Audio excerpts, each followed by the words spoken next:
Okay, we are back. I'm doing these the night before and then putting them up the next morning. So I just got back from rehearsal. And yeah, things are going fine. I have a new lighting situation, so um, maybe it'll be better, maybe it'll be worse. We'll find out. Okay, now, I don't even remember. Honestly, I'm just blanking out at this point, so if you feel like you're following along and it's making good sense, great. Because it's all just a blur to me at this point. Um, should I tell you what we're going to read next? Is that fair? Because we're not even halfway through this book. Sorry, I'm just messing about with my microphone. All right, so I put up 4 options. And bless your hearts, there were 3 votes. That's okay, we're just starting. So I chose, and so no one voted for the same book. So I went ahead and chose the book that no one voted for. Because, why not? And deep down, it's the one I wanted to read anyway. So if there had been more than one vote, oh, guys, this is a prop. Look at my big blingy ring. Well, I do declare. Isn't that gorge? I mean, can you imagine? What would a ring like that set you back? Over $30,000 for sure. And look, I did my nails today for the show. Okay. Isn't it funny when I actually have my hair done and I look half decent because you guys get the worst of me, I swear. I'm like, I can't believe I go on here like this. But anyway, whatever. Okay, what was I saying? So I chose the book that nobody else voted for. So surprise. It's going to be Sarah Ferguson's autobiography. But bear with me, okay? Because I'm thinking we could do a little series. Now, when I was growing up, Sarah Ferguson was very popular for a time. Like my mom loved Fergie for a time, okay? Because, she was so relatable. Diana was so beautiful and effervescent and that shy, like, looking up with her big doe eyes. And Fergie was just kind of loud, obnoxious, and she's always, battling her weight, and she's just like laughing loud. And so I think a lot of women felt more like Fergie than they did Diana. Okay.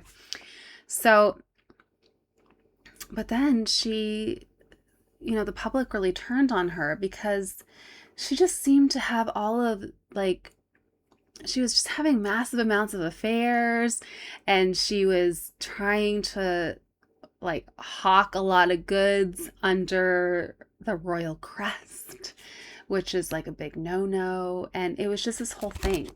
And what I think would be interesting,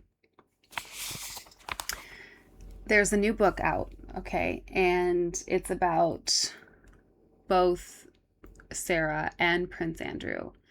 And I think what would be interesting is to read her version, okay? Then read the book about the two of them, which is obviously the public's.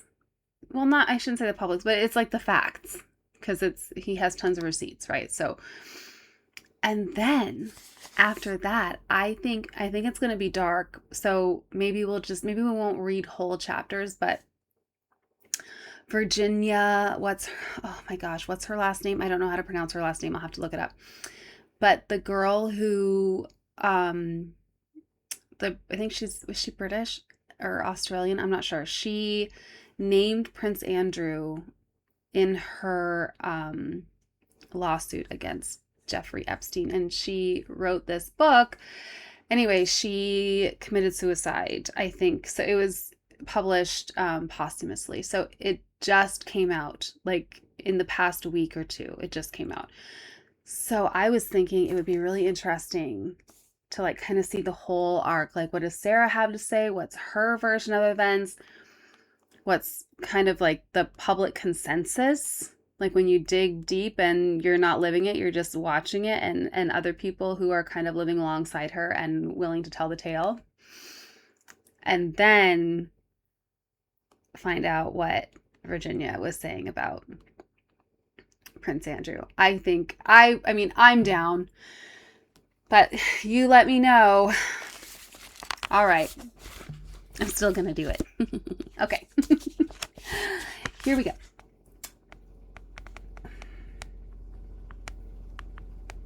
See, I'm like looking at this last line of the chapter we read, and I'm like, I don't even remember that line. Okay, we're moving on. This next chapter, let's see how long it is. Okay, it's not very long. And the one after is not very long. They both have poems, so we're going to try to do 2 chapters. All right, let's get at it. This first chapter that we're going to read is entitled, What's Water? I want to pause for a moment to make a disclaimer. I do not wish to exaggerate Rayya's virtues or to idealize her in any way. Here we go. Here we go. We're going to get the nitty gritty where she's like, she is actually awful. And I'm just telling you the truth because I don't want to idealize her because that doesn't help anybody. Okay. I'm just looking at how much I don't have my laptop plugged in. So let's see what I got. Okay. 2 hours and 4 minutes. Let's go. This is not only because I want my memoir to be as accurate as possible, but also because one of the central characteristics of sex and love addicts is that we assign magical qualities to people. And then we become enraged when those people fail to live up to our fantasies, expectations, and projections. I have often been guilty of the crime of pedestalization with Rayya and also with many others. So it is essential to my own emotional sobriety that I describe her with as much clear-headedness as I can muster. Okay, girl, come on. Look, I scratched myself red. If I just touch my skin, it turns red. My skin is so sensitive. But like, okay, come off of it. It's like, the reason I'm going to tell you the very worst about her is because as an addict, it's really important to my sobriety. Okay, please. However, that said, and this disclaimer having been duly disclaimed, where's your editor? I happen to believe that we each do possess certain magical qualities, innate talents and gifts assigned to us perhaps by our Creator. Nobody has all the gifts, but everybody has some. And I will stand forever by the truth that the way Rayya Elias dealt with people was pure magic, and her impact upon me was definitely magic. Because as we got to know each other better, I began to notice something happening to me whenever she was around, or rather, something stopped happening to me whenever Rayya was around. What stopped happening was that I stopped feeling frightened. Specifically, I stopped feeling frightened of other people.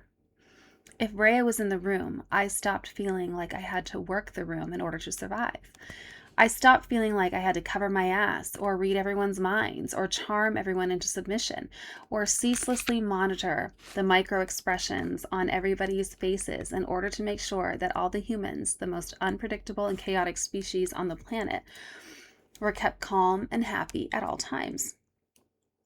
This fear of people had been such a constant presence in my life that I'd never fully noticed its magnitude. High vigilance was just the default setting of my nervous system. It was like the old joke about the 2 fish who meet one day swimming about in a lake. One fish says to the other, "The water's cold today." The second fish, puzzled, replies, "What's water?" Fear of people was the water I'd been swimming in my whole life. But whenever Rayya was around, my fear went away. Because she could so effortlessly manage anybody's chaos and insanity, I didn't have to do it anymore. All she had to do was walk into the room with that confident, relaxed sailor's gait of hers, and every cell in my body would say, "Everything's okay now, Rayya's here." I cannot communicate strongly enough that this was the first deep and consistent experience I'd ever had in my entire life with a sensation of absolute safety. Having believed for my entire life that constant low-grade terror was just my destiny and my inherent nature, imagine my amazement when Rayya's presence simply took it away. And now I get to tell you a story, my very favorite story, about this unique and compassionate power of hers. We went to a funeral together once, Rayya and I. The mother of a dear friend had died, and we wanted to pay our respects. We knew enough about this family to know that they were riven with dysfunction, addiction, and suffering, so we were expecting more than a touch of drama. But when we arrived at the gathering, we stepped into a crisis that immediately sent panic down my spine. It turned out that one of the deceased's grandchildren, a young man suffering from meth addiction, had recently gotten out of prison. He had a history of violent behavior, and the family was frightened of him. Therefore, they had not invited him to the funeral and had tried to prevent him from finding out the date and location. But he had found out about it and had shown up anyway. You know what's really scary? That guy. That guy who, on top of addiction, a history of violence, and grief at the loss of his grandmother, has just found out that his family tried to hide the details of her funeral from him. That guy is terrifying. Everyone at the funeral was trying to stay away from his seething rage, praying he didn't go off. The tension was off the charts, and my internal fear alarms immediately hit nuclear meltdown level. But here's what Rayya did. She walked right up to him without the slightest fear or hesitation, and she did this beautiful thing that she always used to do with people when she was concerned about them. I must have seen her do it 1,000 times over the years. I can almost feel her doing it to me right now. Rayya made a loose fist with her right hand and gently tapped the furious young man on the chest right over his heart. "How you doing in there, bud?" she asked. "How you doing in there?" Because here's the thing, Rayya knew there was someone in there. The rest of us saw a criminal, a possible killer, a drug addict, a menace, but Rayya knew there was someone who was still inside that damaged human heart, someone who was sick, someone who was lost. She knew this because she had once been that person. Okay, I like her again. What can I say? She used to tell me how bewildering it had been for her all those years earlier, when she got lost inside her own addiction and madness. She used to say, "I always knew I was a good person, but I couldn't find myself in there. I was so sick, and I just couldn't find myself underneath all the sickness." You know what? Rayya wrote a book about addiction. Maybe we should read it sometime. What do you think? Like, it might be interesting to hear about herself in her own words and with her own voice. I would find that interesting. Let me know.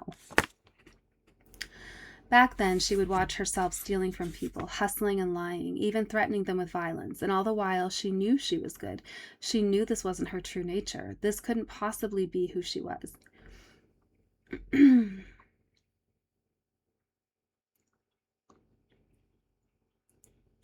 Well, I don't know, because I feel like our darkest nature is probably is our truest nature.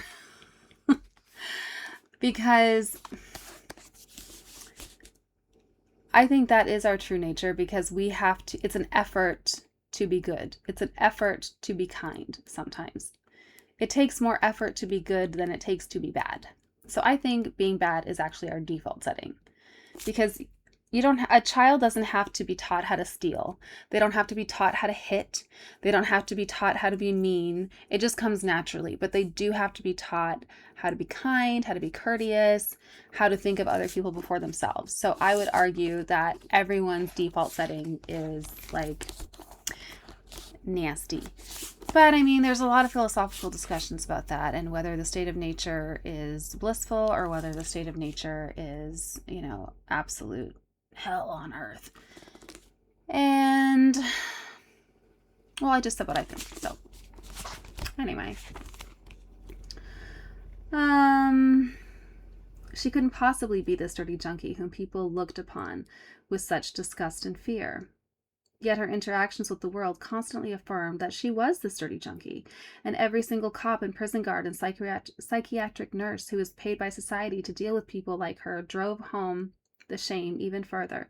You are the problem. You are the worst. You are our burden and our collective nightmare. Once Rhea got clean and sober, she never judged people, no matter how badly they were acting out. She never condemned them, not even when she was angry or frustrated with them, not even when she was setting boundaries with them, because she knew what it was like to be at the very bottom. She knew what it was like to be feared and despised. She knew what it was like to live completely outside of your own integrity, a million miles away from your heart. As she said to me once, until you've stolen money from your father's wallet to buy heroin while he was sick in a hospital bed, you don't know what it feels like to need to be forgiven. Wow, I bet. She also used to say, mercy is what I owe because mercy is what I always needed and mercy is what I have been given. That's really powerful too. See, there are some good things in here. It's just sometimes it's mixed in with some shit. And it is so true, like, to recognize that you've been given something when you deserved something else, when you deserved judgment, or when you deserved a penalty and you were given mercy. And then to recognize that so clearly that you give that to other people, that's just a very, very powerful thing, I think. So that was the face the young meth addict saw at the funeral when he looked down and saw Rayya Elias tapping lightly on his heart, asking, "How you doing in there, bud?" He saw the face of mercy, and for a moment he crumpled.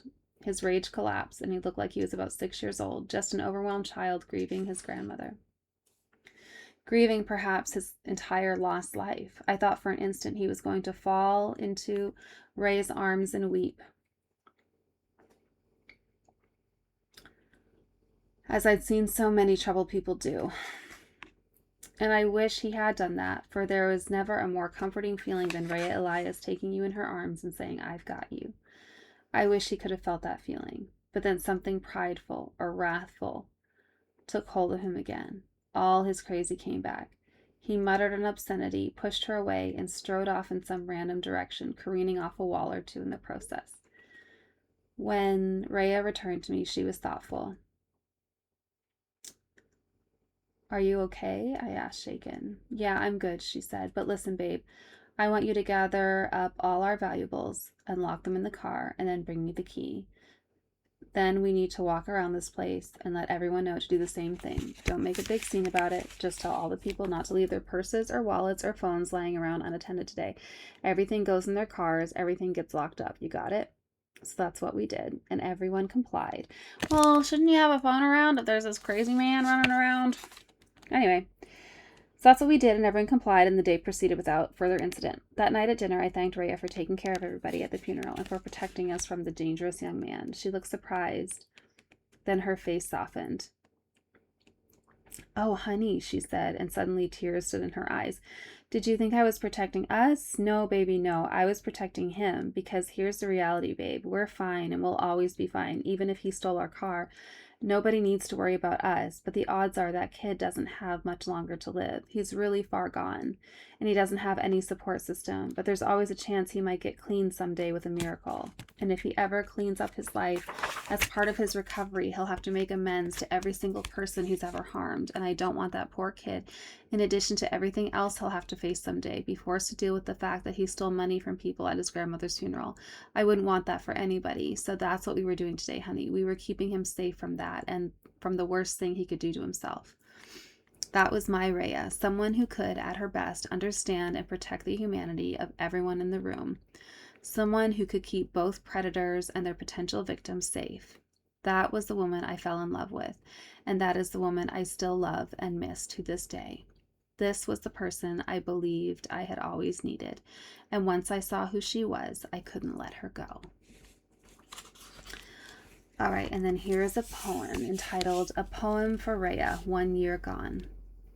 The scientists say you were only ever made of particles, and that your particles were liable to change behavior when they knew they were being watched, and turn into waves, which could then transform into emptiness, whatever that even is.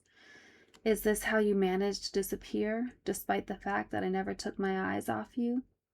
You tell me, Rayya, where your vividness went, and all your unfinished songs. You tell me why I still seek your advice every day, or what I am to do now without it. You tell me why I keep staring at the door, certain you're about to walk in. I ask everyone where you went, but nobody knows. Or rather, those who claim to know seem the least reliable of all. The scientists also say that less than 5% of our universe is made of matter. The rest of it is made of we don't know yet. And the we don't know yet is only expanding.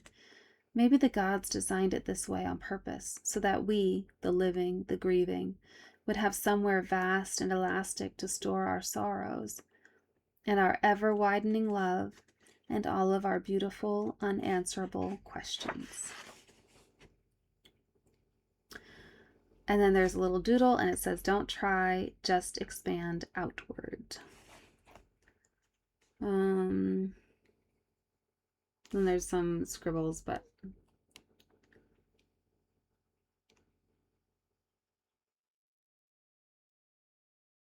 don't expect me to be linear. I don't move except from I can't read it. Okay. Next chapter is entitled Let Me Break It Down for You. It's not very long. I don't know whether it's right or wrong that I fell in love with Rayya Elias while I was married to someone else. Oh, I hate that stuff. I hate that because that is like my living nightmare. Like that would rip my heart out. I would never be, I mean, of course I would heal. You can heal, but I'm just like, that's my biggest fear. Can we even categorize the process of falling in love? A process that many of us experience as seismic and overwhelming, as right or wrong? I don't know. I don't know that I could know. I do know that I could no more arrest my growing feelings of love toward Rayya than I could stop the tides. But here's what I also know. I kept it secret. And that's some real addicty shit right there. Because secrecy is the greenhouse in which addiction blooms, flourishes, and metastasizes. The unfortunate reality of addiction, though, is that all active addicts keep secrets and tell lies. They really have no choice. An addict must lie in order to protect her supply. You cannot be an active addict without lying, because your interior world would collapse if you didn't have the access to the substance, person, or behavior that regulates your nervous system. And your exterior world would collapse if people knew what you were up to, because what you are up to is not socially acceptable. Hell, what you are up to might not even be acceptable to you, which is how addicts learn to lie to themselves before they lie to anyone else. Thus, the addict's reality becomes split between what she is doing in the shadows, sometimes even behind her own back, and what she is allowing other people to see. This split started happening within me as soon as I became dependent upon Rayya. And I became dependent upon Rayya very quickly. Once I saw how powerful and emotionally stabilizing a force she was in my life, I imprinted upon her like a baby goose to its mother. She was my first phone call in every moment of crisis, my buffer in every social setting, I never can pronounce this word, conciliate.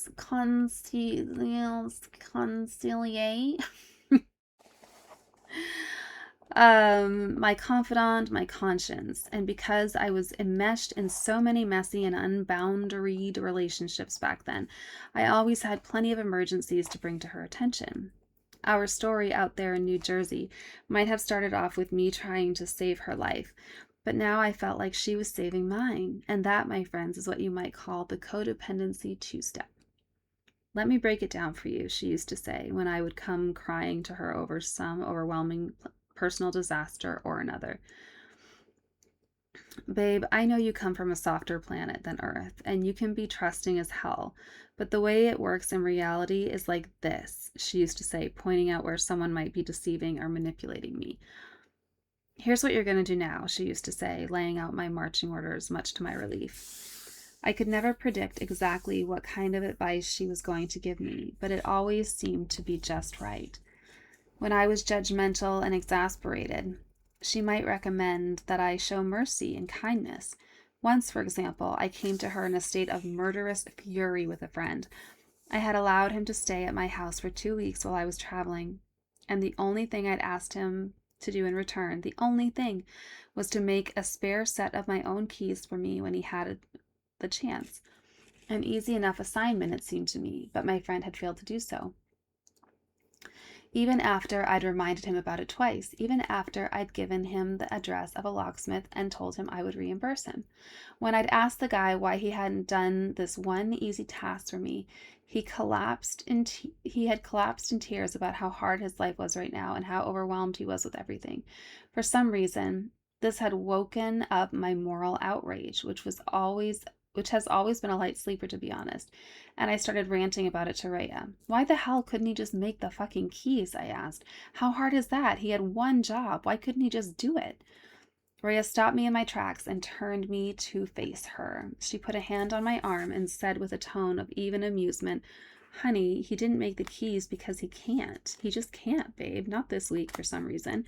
Maybe a month ago he could have done it, or maybe next month he might be capable of it, but this week he just can't. That's all. You don't need to throw the entire legal code at him. See if you can find some mercy in your heart." It melted me, because when I saw the compassion in Rayya's eyes, I remembered whom we were talking about. The man to whom I'd lent my house was indeed going through a period of great suffering and loss, and everything was probably really hard for him, if not impossible right then. I remember times in my own life when I couldn't execute the simplest of actions because I was so overwhelmed by stress, trauma, or despair. "Just make the keys yourself, babe," said Rayya. "We have to remember to make it easy on people sometimes." But other times, Rayya would encourage me to fight back, to set a boundary, to stand up for myself. She was especially intolerant of people she felt were taking advantage of my overgenerosity. I remember her pacing around my living room one time in clenched fist fury at someone who was ripping me off in a business interaction. She stood over me while I sat at my laptop, and she dictated word for word a letter of fierce anger and non-negotiable closure to the situation. "But I would never write these words to anybody," I said, reading it over. "It doesn't even sound like me. It's too harsh and final." "Push send," she instructed, while my hands shook in fear. "Push send right now, babe, and put an end to the story, or else I'm going to have to go burn that motherfucker's house down tonight." Essentially, Rayya's advice always seemed to boil down to one of two simple answers. Either I had to grow a spine and set a boundary with a person, or I had to grow a heart and accept someone just as they were. I was never certain which way it was going to go, but somehow she always turned out to be right because her instincts about people were extraordinary. So in the end, I always did exactly what she told me to do, while simultaneously going limp with relief at the prospect of not having to figure out the hardest part of my own existence anymore, the part that involved dealing with other people. How did I ever survive without her, I often wondered. And how would I ever survive without her in the future if she went away? She couldn't go away. I couldn't bear it if she went away. But how could I ever make sure she never went away? How could I make sure that I never again had to return to the empty, windswept tundra of fear and anxiety upon which I had struggled alone for years? This problem felt psychologically urgent to me, but of course it did. The hallmark of addiction is always urgency. But it also felt perplexing from an ethical standpoint, because Rayya did not belong to me, and I belonged to someone else, someone I cared about deeply. Looking back now, I can see that this might have been a good time to start telling the truth. There were some very important and difficult conversations that I might have had back then within my marriage, and also with Rayya. Conversations about my growing feelings of love towards my best friend. Conversations that might have forced us all to make huge changes in our lives, or at least might have brought the truth to the surface more swiftly and cleanly. But I was not remotely capable of such conversations. I had no skills for that kind of rigorous honesty, nor any courage for it. I can say in all earnestness that I would have rather died than told anyone how I felt about Rayya. I didn't want to hurt anyone. I didn't want to get hurt. I didn't want to lose anything I already had, and I didn't want to lose anybody. So instead of being transparent, I did exactly what I'd been doing my whole life to survive. I strategized and manipulated and kept secrets in order to feel that I was controlling the situation. So, in the end, how did I get Rayya to not leave my church and go back to New York after her first summer in New Jersey? Like so many eminent New Jersey residents before me, I made her an offer she couldn't refuse. I invited her to stay at the church for another 9 months for free. And how did I justify this offer to myself, to her, to everyone? I told her she needed to write a book. To be fair, it wasn't such a bad idea. Rhea was one of the most gifted storytellers I have ever met, and her life was positively cinematic in its ups and downs. I loved her stories, and I thought the world might love them too, so I suggested she live at the church for the rest of the year and write a memoir about her life's journey. I said, give me the first draft after 9 months. That'll be your rent. But I don't know how to write a book, Rhea protested. Of course you do, I promised. It's easy. All you have to do is say what happened, using your natural voice. Just pretend you're talking to me. You've written songs before and movie scripts. It's the same thing. In fact, it's easier because it's just straight up storytelling, which you're great at. Let's just call this an official artist residency.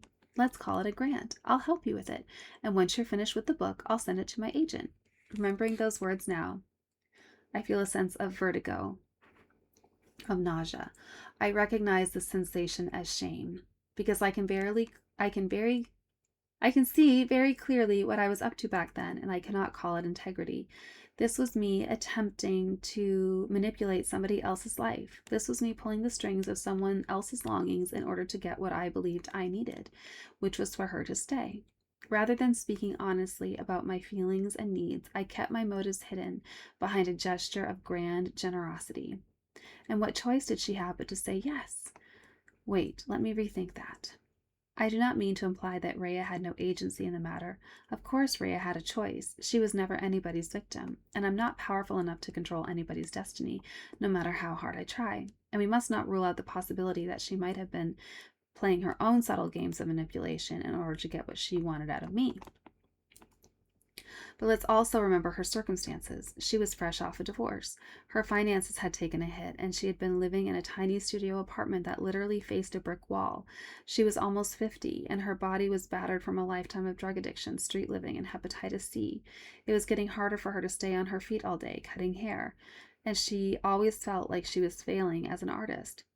Now here comes someone offering the chance to be a creator at last, and to take nearly a year off from work. Here comes someone offering friendship, community, and access to a glamorous life. Here comes someone who thinks you're awesome and tells you so all the time. Here comes someone offering a beautiful place to live, creative encouragement, insider access to the New York publishing world, and perhaps even the prospect of fame and success. Success, something Rhea longed for so deeply that she had the word tattooed on her arm in Arabic. Here comes someone saying, your story is valuable. You are valuable. And it was true. Rhea's story was valuable. And she was valuable. But that's not why I was making the offer. I was making the offer because I already believed that I could not live without this person. And I didn't know any other means of ensuring that she wouldn't leave me but to produce a tempting package of promises and incentives that might, just might, get her to stay in my life a tiny bit longer. And that, as much as it hurts my heart to admit, is the truth. And there's a little doodle that says, do not use people as stash, and do not be anyone's stash. And there's another poem. Okay. God pauses now and asks me to stay. God pauses now and says to me very quietly, I know what you want, sweetheart. You want to not be here at all. That's the only thing you've ever wanted, to find the portal out of this terrifying world, to escape your humanity with all its built-in dilemmas, painful trials, and terrible disappointments. Thus the childhood daydreaming that turned into adolescent fantasy, that morphed into bottomless longing, that metastasized into a tireless search for, get me the hell out of here. How convenient, then, when you discovered all those fancy little tricks and strategies and substances that could land you immediately where you'd always wanted to be, heightened, held, cocooned, muffled, safe, and gone.